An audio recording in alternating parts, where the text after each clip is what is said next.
انا بغيت كليف من السي محمد تحفه والزوجه ديالو الكريمه الاخت خديجه والسيده ليندا السلاوي وفؤاد. لا كاين يوتيوبرز وكاين اشخاص، انا نقول الاسم. كاين محمد تحفه صاحب قناه تحفه الشو بالولايات المتحده الامريكيه، والزوجه ديالو خديجه بالمامون بالولايات المتحده الامريكيه المحترمه، السيده ليندا السلاوي المحترمه، السيد فؤاد بوركيزه اللي هو صاحب قناه مغربي بروكسل، السيده ام رنيم اللي عندها قناه اخباريه كذلك، صاحب قناه الجوكرباك، السيده ملكه الجابوني، السيد شعيب صاحب قناه ماروك بوست، السيد مصطفى صاحب قناه ماروكون كلاش، والسيده كبيره بومري بفرنسا. لاحظتوا على انه هنا كاين قنوات ديال اليوتيوب وكاين كذلك اشخاص. جوابا على سؤالكم، اولا الزميل اللي شكاك واللي ما عرفتش انا واش هو كينوب ولا يعني حيت الطريقه اللي كتكلم بها وراوني الاخوان بعثوا لي بها في الواتساب، ما عرفتش واش هو دفاع ديال المشتكى به او شي حد قال له بانه انا ماشي صاحب الشكايه. انا ما كنردش عليه، هو انا ما قام به وما يقوم به وما قام به في السابق بيني وبينه النقيب والقضاء. ذاك ماشي هو الموضوع ديالي على شيت، هذا كاينه مؤسسات النقيب كنحتكموا ليها، وإن كانت هنالك امور كتقتضي اللجوء الى القضاء. غروسو مودو الشكايه اللي توضعت هذه 3 ايام في رئاسه النيابه العامه انا صاحبها، الشكايه صادره عن مكتبي وبتكليف من هؤلاء الاخوان والاخوات اللي ماشي فقط غير في هذه القضيه، كاين قضايا اخرى كنوب عليهم فيها لدى المحاكم المغربيه واللي كتتعلق تقريبا بنفس الوقائع ديال التشهير وديال السب والقذف والاساءه. ولكن في هذه الشكايه هذه اللي اليوم تقدمت بها للسيد الوكيل العام للملك لدى محكمه السطات مشكور، واللي استقبلني النائب ديالو مشكور، واللي خدا بعنايه واستمع بإمعان الشكايه اللي تقدمت بها نيابه على كل الاسماء اللي ذكرت. فيها واحد الامر خطير جدا. اولا الخطوره كتكمن في 3 الحوايج. هؤلاء الاشخاص اغلبيتهم ان لم اقل جلهم كيقطنوا خارج التراب الوطني، فيهم اللي كيسكن في الولايات المتحده الامريكيه، فيهم اللي كيسكن في كندا، فيهم اللي كيسكن في بلجيكا، فيهم اللي كيسكن في فرنسا، فيهم اللي كيسكن في الكاميرون بحال الحاله ديال الاخت ملكه الجابوني. هؤلاء الاشخاص لما المشتكى به قدم الشكايه ديالو، هذا حقه يدير شكايه وحده، يدير 1000 يدير 2000، حق التشكي طبقا للدستور مضمون لجميع المواطنين. ولكن التشهير بالناس واعطاء البيانات الخاصه بالناس المحميه اولا بمقتضى الاتفاقيات الدوليه والمحميه بمقتضى الدستور، مساله اللي هي ممنوعه بل تشكل خطوره على هؤلاء الناس. يا سيدي شكيتي بهم، ايوا جلس الارض، خلي النيابه العامه وخلي الضابطه القضائيه تقوم بالعمل ديالها، ماشي تخرج او تسرب الشكايه للناس اللي كيشكلوا معاه، لانه تواجدي هنا في محكمه الاستئناف لانه اعتبرنا هذا الفعل غير صادر عنه هو. كاين هنالك عصابه منظمه تتنشط باش تبتز الناس على الابناء والاولاد ديالهم والاسر ديالهم. وكما لاحظتي وحنا راه كنسبق لينا في الجمعيه درنا ندوه حول هذه القضيه ديال الاخبار الزائفه، واستدعينا لها قضاة، واستدعينا لها النقابه الوطنيه للصحافه، واستدعينا لها محامون، واستدعينا لها سميتو ناس صحفيين ويوتيوبرز اللي الجميع اجمع على انه هذه المسلكيات اصبحت مردود عليها وما تيخسرش تكون.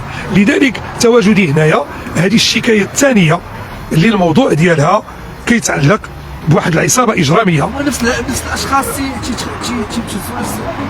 عدد كبير ديال الناس، واش نفس الاشخاص؟ انا ما نقدرش نقول لك واش نفس الاشخاص ولا ماشي نفس الاشخاص، لانه هذا العمل غادي يكون متروك للضابطه القضائيه لدى هذه المدينه. لانه انا اولا بغيت نشكر من خلال هذا المنبر ديالكم النيابه العامه لدى المحكمه الاستئناف بسطات، لانه على حسن الاستقبال والاصغاء والاخذ بعين الاعتبار الخطوره الافعال اللي كيتشكلها هذه العصابه.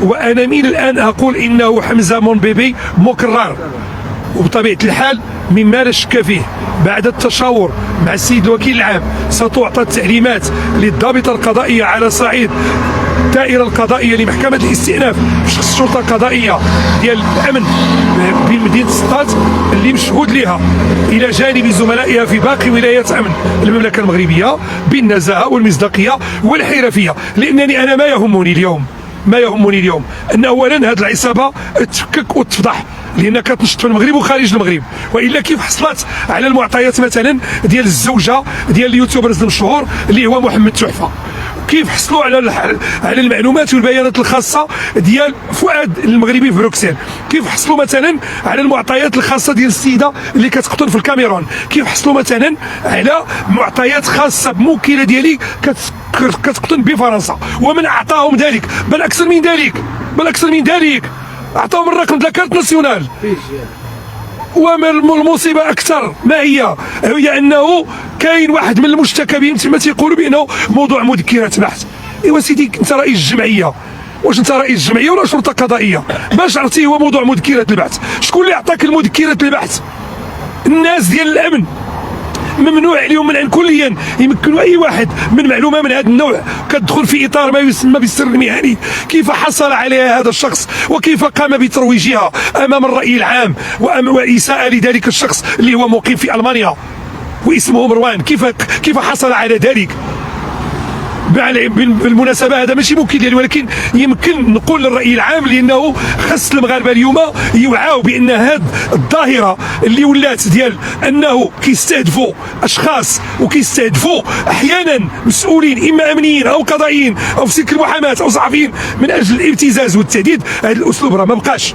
اولا لاننا حنا في دوله المؤسسات ماشي كما تيقولوا اعداء الوطن. هذه زريبه، هذه مملكه شريفه لها تاريخ عريق، لها مقوماتها، لها قوانينها، لها دستورها، لها مؤسساتها كتحميها اللي هي النيابه العامه والضابطه القضائيه اللي انا متيقن ومآمن بانه غادا تقوم بالعمل ديالها وغادي يكون هذا الملف بمدينه سطات العزيزه على القلب والعزيزه علي على انه غادي تكون ان شاء الله فيها وعلى يد الرجالات والنساء ديالها من قضاة ومن نساء ورجال امن يفككوا هذه العصابه هذه. لانه انا في اطار السير المهني ما نقدرش نقول اكثر من هذا الشيء، ولكن كنقول لك انا السبب ديال التواجد والشكايه ديالي اللي تحطت امام رئاسه النيابه العامه بالتشهير والقذف هذه ديالي، وهما خرجوا كيشككوا كيقولوا ماشي ديال الاستاذ زهرش. انا اؤكد وهؤلاء الناس اللي ذكرت لكم اغلبيتهم موكلين ديالي واغلبيتهم اصدقاء ديالي في المجتمع المدني. اعطيك مثال بذكر مناسبه ذكرى المسيره الخضراء في اورلاندو، محمد تحفه صاحب قناه شوف تحفه شو نظم اكبر مسيره بمناسبه هذه الذكرى. ببروكسل بالامس الاخ فؤاد اكبر فيستيفال ديال القفطان المغربي. هؤلاء الناس يواجهون خصوم الوطن كيتقال لهم في الشكايه انهم ناس اعداء الوطن. ايوا دابا اللي وطني ولا عدو الوطن وسيدي دابا نتايا كتفرق الوطني على من ما بغيتي وكتفرق يعني البراءه على من ما بغيتي، واصبر خلي البوليس يدير شغله، خلي المحكمه دير شغلها، وديك الساعه اجي تنصب كجمعيه وجيب الدفاع ديالك اللي كينوب عليك نشوفوه ونعرفوه ونتواجهوا مع افرادات المحاكم ماشي في اليوتيوب. حنايا اليوم من المفروض علينا لاننا اولا كجمعيه ولا كدفاع باش نقولوا جوج الاشياء. حنا هذا الموضوع ديال نشر الاخبار الزائفه والتشهير بالناس سواء كانوا مسؤولين او اشخاص فرادى او جماعات يجب ان يوضع له الحد، وان يوضع له الحد بمن بيناتنا جميعا كمجتمع، لان في اساءه فقط للاشخاص، في الاساءه لذويهم. وتصور دابا انسان عنده قناه مؤثر صانع المحتوى تنتقلوا ليه الزوجه ديالو الولد ديالو وجابوا صوره مثلا، نعطيك مثال صوره للاخ دريس شحتان مع الاخ تحفه وفي وسط منهم الزوجه ديالو يعني هذا الشيء حرام عيب. لا النساء احترموهم، لا الابناء احترموهم، لا المقومات بلادنا الاسلام وديال الحشمه وديال المغربيه لم تحترم. لذلك بتكليف من هؤلاء الناس كاملين